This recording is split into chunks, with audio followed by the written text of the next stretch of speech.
D'accord, merci beaucoup. Et merci à tous d'être venus pour cette interview. C'est vrai, c'est ce que nous aurons souhaité, mais les choses n'ont pas été comme on le pense. Et je dis si tout est mis en œuvre.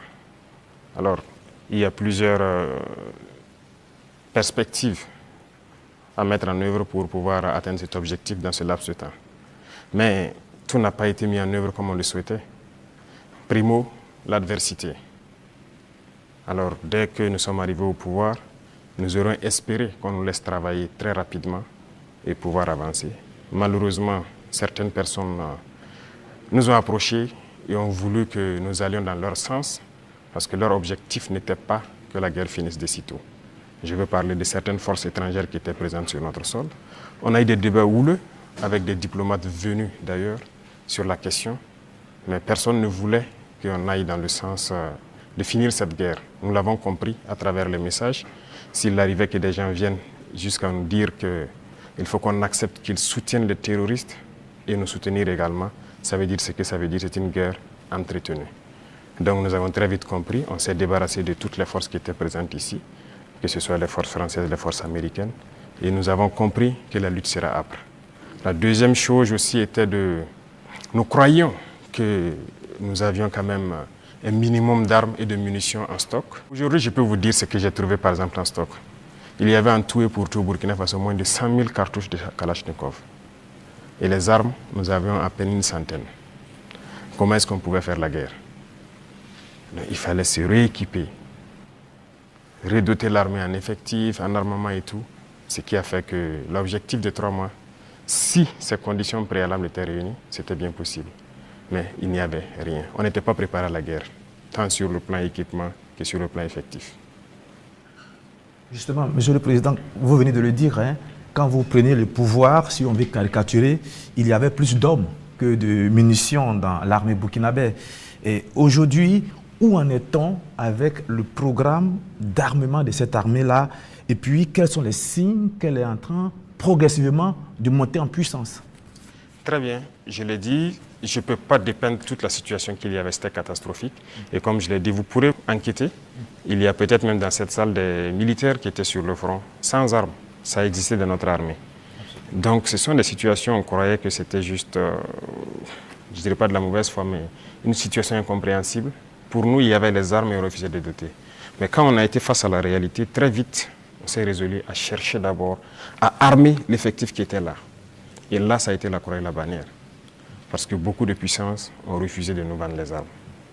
Et donc, on s'est tourné vers ceux qui avaient envie de nous vendre les armes. Très vite, on s'est équipé.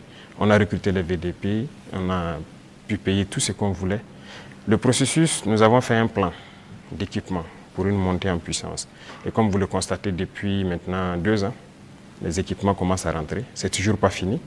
Et ça continue de venir. Peut-être que dans quelques jours, vous verrez encore de nouveaux équipements qui seront présentés, qui sont principalement des équipements d'appui. Parce que d'abord, l'infanterie, il fallait l'équiper pour que chaque homme puisse avoir une arme en dotation.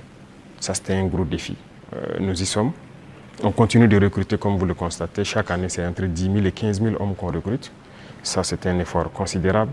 Parce que, quoi qu'on dise, l'adversité est là. Et le volume de terroristes augmente parce que les impérialistes recrutent beaucoup de mercenaires qui viennent au Burkina Faso pour combattre. Donc il faut qu'on s'adapte à la situation. Et maintenant, nous avons notre 3e phase qui n'est plus d'acheter, mais de fabriquer nous-mêmes. Et nous sommes aussi là-dedans. Donc c'est ça la montée en puissance. Il faut bien s'équiper, mais aussi créer une industrie de défense. Ça, c'est très important. Dans quelques mois, bien quelques années, on aura ici, nos militaires vont utiliser des armes made in Burkina. Bien sûr. Nous avons la capacité intellectuelle, il y a de la ressource. Il suffisait juste de chercher et voilà. Nous sommes là-dessus. Vous serez surpris sûrement. Alors, Monsieur le Président, cette guerre, est-ce que nous pouvons la gagner? Est-ce que nous allons la gagner? Nous ne pouvons que la gagner. Qu'est-ce qu'on ferait? Soyez sûrs, nous n'irons nulle part et nous allons gagner cette guerre. Je vous ai dit que la menace mue beaucoup, mais nous nous adaptons. Et la force de l'armée burkinabé, c'est que c'est l'une des armées les plus résilientes au monde. La pression que le Burkina Faso a, et je ne pense pas que sur cette terre actuellement, il y a un pays qui a cette pression. Mais nous tenons, nos hommes se battent. et nous nous adaptons constamment à la menace.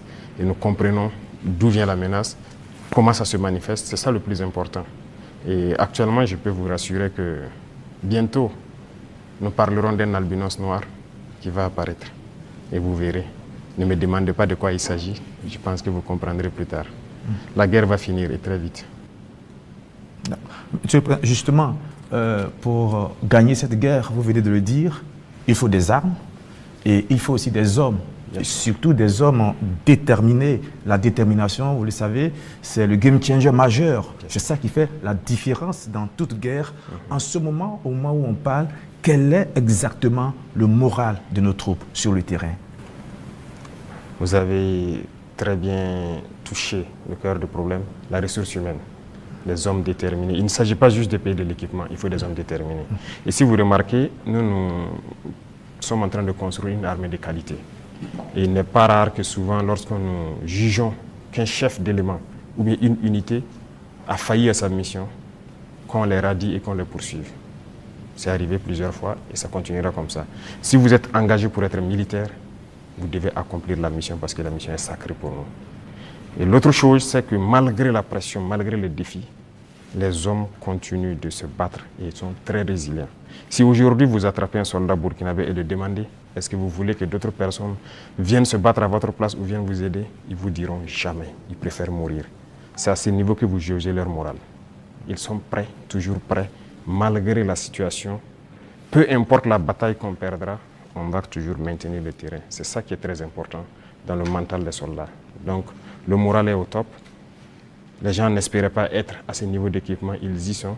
Donc, ils se donnent à fond. Et moi, je ne peux que féliciter et remercier tous ceux qui se battent. C'est très important. Alors, Monsieur le Président, dans votre argumentaire, vous parlez d'une guerre qui prend différentes formes, qui mue. On se demande, on se pose toujours cette question 10 ans après, qui attaque le Burkina Faso? Ce n'est pas du terrorisme seulement. C'est une guerre pour s'accaparer de nos richesses et nous empêcher de nous développer. Je l'ai une fois développé lors d'un discours, je pense. Je disais que si nous, on arrive à exploiter convenablement notre sous-sol, à transformer ce que nous sommes en train d'exploiter ici, ce que nous produisons, il y aura un sous-emploi chez eux là-bas. C'est une bataille. Ils pillent nos richesses pour pouvoir survivre. Donc c'est une guerre d'indépendance. Il faut que nous menons cette guerre pour être totalement indépendants, décider de notre développement, de notre trajectoire. Donc c'est de ça qu'il s'agit actuellement. Monsieur le Président, vous venez de le dire, on parle de sécurité et de défense du Burkina Faso. Venons-en à votre sécurité personnelle. Vous venez de l'évoquer il y a un instant, la pression est énorme.